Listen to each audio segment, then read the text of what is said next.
First ever factory outlet Mukunda jewelleries Kukatpally Khammam Kothapet Somajiguda Hanumakonda and Suchitra. నమస్తే అమ్మా. నమస్తే అమ్మా. అమ్మ, మనకి ఇంట్లో నెగిటివ్ ఎనర్జీ ఉంటే కనుక చిన్నపిల్లలు ఏడవడం ఇట్లాంటివన్నీ జరుగుతూ ఉంటాయి కదా. నెగిటివ్ ఎనర్జీ ఉందని మనకు ఎలా తెలుస్తుంది? అది లేకుండా మనం ఎలాంటి జాగ్రత్తలు తీసుకోవాలమ్మా? అమ్మ, ఈ కాలంలో మనం నెగిటివ్ ఎనర్జీ లాంటి మాటలు మాట్లాడుతున్నాం. పూర్వకాలం ఈ పదాలు వాడలేదు కదా. దానికి ఏమనేవారు? దరిద్రం అనేవారు. అంతే కదా. నువ్వు ఈ పని చేస్తే దరిద్రం. ఆ పదం వాడడానికి మనకి ఇష్టం లేదు. నెగిటివ్ ఎనర్జీ అని చాలా స్టైల్గా మాట్లాడతాం.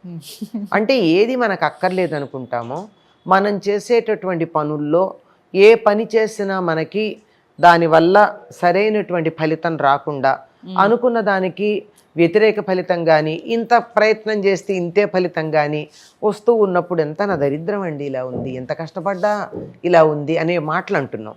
దీన్నే మన వాళ్ళు దరిద్రం అనే పదం వాడారు. ఇప్పుడు నెగిటివ్ ఎనర్జీ అంటున్నారు. ఈ నెగిటివ్ ఎనర్జీ అన్నది ఎట్లా ఉంటుందంటే, దేన్నైనా కానీ అది చెడగొట్టగలిగినటువంటి శక్తి కలిగింది. కొంచెం శక్తి కూడా ఎక్కువ అమ్మ. ఎప్పుడు కూడా నెగిటివ్కి శక్తి ఎక్కువ ఉంటుంది. ఎలా ఇళ్లల్లోకి అది అలా ప్రవేశిస్తుంది అంటే, చెడ్డ మాటలు నిరంతరం ఇంట్లో మాట్లాడుకుంటుంటే, అమ్మయ్య ఇది నేను ఉండదగిన ప్రదేశం అని నెగిటివ్ ఎనర్జీ వచ్చి కూర్చుంటుంది. అంటే మన ఇంట్లో నెగిటివ్ ఎనర్జీ ఉండకూడదంటే ఏం చెయ్యాలమ్మా? చెడ్డ మాటలు. దానికి మనం వెల్కమ్ చెప్పినట్టే. అంతే కదా. మంగళహారతి ఇచ్చి పిలుస్తున్నాను, రా అమ్మా రా, మా ఇంటికి రా, మా ఇంట్లో చాలా చక్కగా చోటు ఉందిరా, వచ్చి కూర్చో అని పిలుస్తున్నాం అనమాట. అంచేత చెడ్డ మాటలు మాట్లాడకూడదు, అది మొదటిది. అలాగే ఎప్పుడు కోపంగా ఉండకూడదు, ఎప్పుడు చిటపట్లాడకూడదు, ఏడవకూడదు, ఎదుటి వాళ్ళని నిందించకూడదు.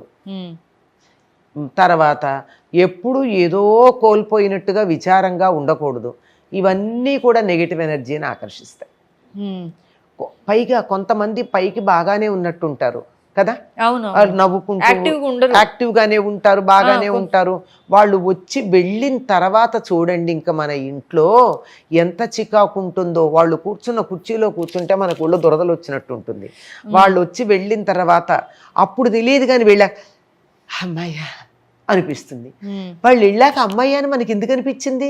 ఉన్నంతసేపు మనకు చికాగ్గా అనిపించి, అంటే వాళ్ళ దగ్గర నుంచి నెగిటివ్ వైబ్రేషన్స్ వస్తుంది.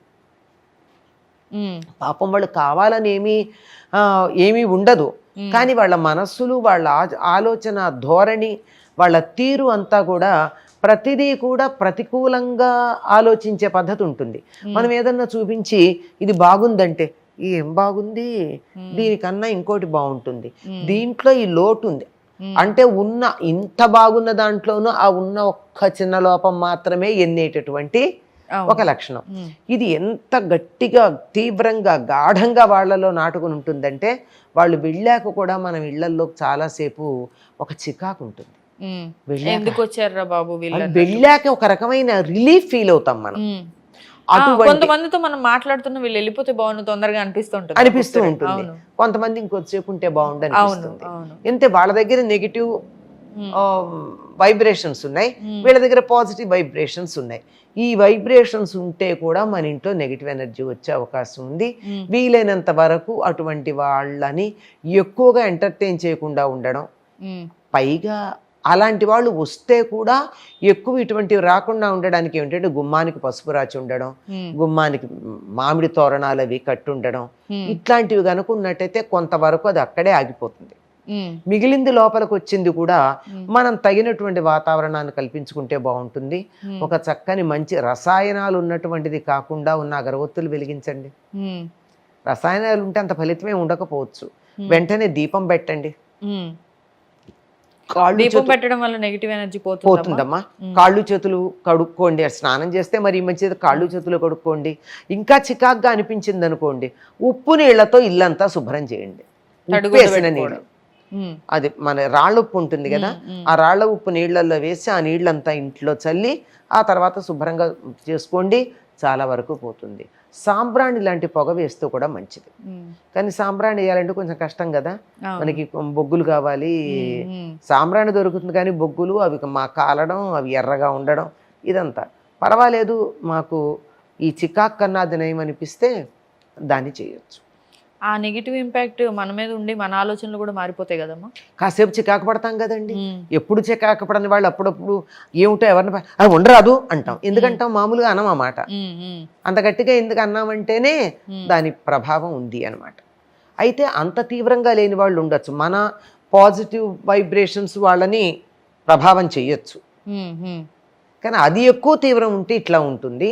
కనుక వీలైనంత వరకు మన ఇంట్లోకి నెగిటివ్ ఎనర్జీ రాకుండా ఉండాలి అంటే ఇల్లు ప్రశాంతంగా ఉండాలి, ఇంట్లో వాళ్ళందరూ నవ్వుతూ ఉండాలి, ఆనందంగా ఉండాలి, సంతోషంగా ఉండాలి. ప్రతిదానికి ఏడవడం, అసూయ ఇలాంటివి లేకుండా ఉన్నట్టయితే నెగిటివ్ ఎనర్జీ రాకుండా ఉంటుంది. అన్నిటినీ మించి దైవధ్యానం చేసే చోటకి నెగిటివ్ ఎనర్జీ ఎక్కువ రాదు.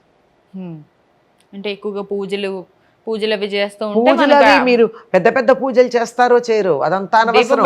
కనీసం దేవుడి నామం తలుచుకుంటూ ఉండండి. చికాగ్గా అనిపించగానే మీ ఇష్టదైవం నామం తలుచుకోండి.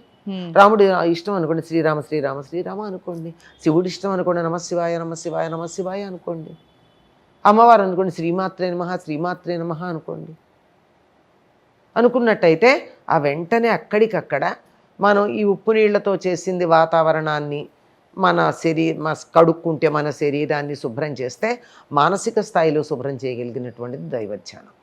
అమ్మ మరి మనకి ఈ నెగిటివ్ ఎనర్జీ ఉందనుకోండి, ఎలా తెలుస్తుంది నెగిటివ్ ఎనర్జీ ఉందని? మనం చికాకు పడడం లాంటివి కాకుండా ఇంకా వేటి ద్వారా మనకు తెలుస్తుంది?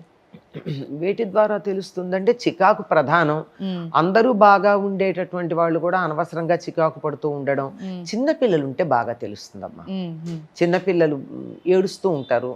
ఎందుకు చికాకు పడుతున్నారు? అన్ని బాగానే ఉన్నా ఏడుస్తూ ఉంటారు.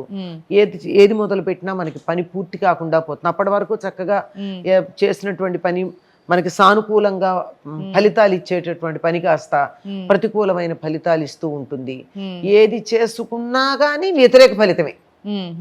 అట్లా ఉన్నప్పుడు మనం దాన్ని గుర్తించాల్సిన అవసరం ఉంటుంది. అసలు ముందు అది లోపలికి రాకుండా ఉండేట్టు చేసే మొట్టమొదటిది గుమ్మాలకు పసుపు రాయండి. పసుపు రాసి కుంకుమ బొట్లు పెట్టండి. మామిడి తోరణాలు కట్టండి. వారానికి ఒకసారి అయినా మామిడాకులు తోరణం కట్టకపోయినా 4 మామిడాకులు తెచ్చి గుమ్మానికి అటు ఇటు పెట్టుకోండి. ఇంట్లో మంచి మొక్కలు పెట్టుకోండి. ప్రధానంగా హనుమంతుడి ఫోటో పెట్టుకున్న ఇంట్లోకి నెగిటివ్ ఎనర్జీ రాదు అంటారు. చాలా మంది పెట్టుకుంటుంటారు కళ్ళ దిష్టి వినాయకుడు అని, అది మళ్ళీ వేరంటారా? అవన్నీ ఏమో కానీ హనుమంతుడు ఉన్న చోటకి నెగిటివ్ రాదండి. హనుమంతుడు శనిని అటువంటి వాటన్నిటిని దమించగలిగినటువంటి వాడు. అందువల్ల అన్నిటికన్నా ప్రధానమైనటువంటిది మొదటిది మనం ప్రశాంతంగా ఉండాలి, ధైర్యంగా ఉండాలి. ధైర్యంగా ఉన్న చోటకి ఏమీ రాదు. ఆత్మవిశ్వాసం, ఆత్మధైర్యం కావాలి. అది ఉండి దైవధ్యానం గనక చేసినట్టయితే భగవంతుడి నామం చదివేటటువంటి చోటికి నెగిటివ్ ఎనర్జీ రాదు. వస్తే అది కూడా మారిపోతుంది. అది వెంటనే ఇంట్లోకి మారిపోతుంది ఆ ఎనర్జీ కూడా. చాలా చక్కగా చెప్పారమ్మా, ధన్యవాదాలు.